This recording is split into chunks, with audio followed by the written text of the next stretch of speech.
Abu Dhabi টি10-এ Bangla টাইগার্সের দ্বিতীয় খেলা। প্রথম ম্যাচে হারের পর সাকিবের দল পাবে তো জয়ের দেখা। নিউ ইয়র্ক স্ট্রাইকার্সের সাথে মোকাবিলা। টস জিতে বাংলা টাইগার্সকে ব্যাটিংয়ে পাঠালো ওরা।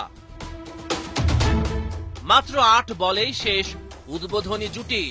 হযরতুল্লাহ জাজাইকে বোল্ড করলেন টপলি। ডাগআউটে ফিরে কাপ্তান সাকিবের পাশে হযরতুল্লাহ। সাকিব নিলেন গুরুর ভূমিকা, বোঝালেন কিভাবে খেলা যেত টপলির বলটা।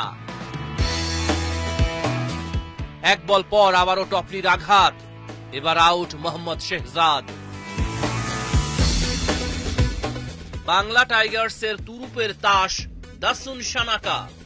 ইনিংসের চতুর্থ ওভারে হাঁকালেন 2টা ছক্কা।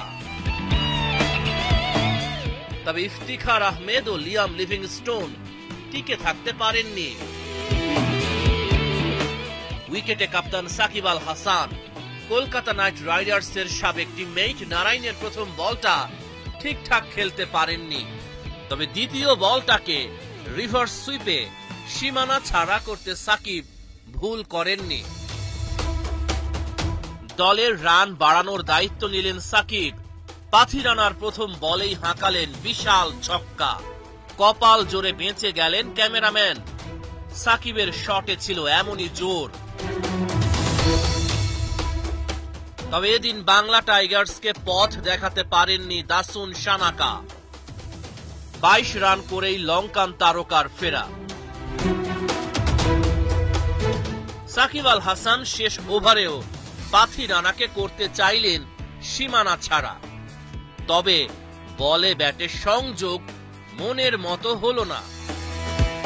12 বলে 19 রান করে সাকিবের ফেরা। 66 রান বাংলা টাইগার্সের বোর্ডে।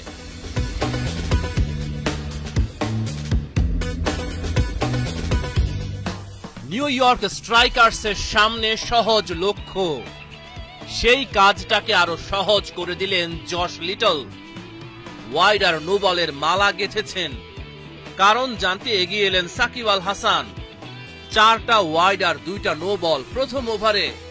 17 রান নিউ ইয়র্ক স্ট্রাইকার্সের বোর্ডে।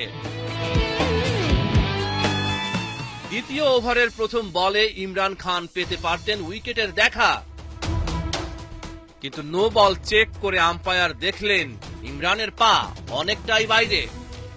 2 ওভার শেষে 1 উইকেটে 34 রান নিউ ইয়র্কের বোর্ডে।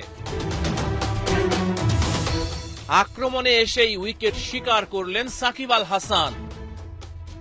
1 বল পর আবারও আঘাত হানেন তিনি। শেষ পর্যন্ত নিউ ইয়র্ক স্ট্রাইকার্সের জয়। টানা দ্বিতীয় ম্যাচেও হারল সাকিবের বাংলা টাইগার্স।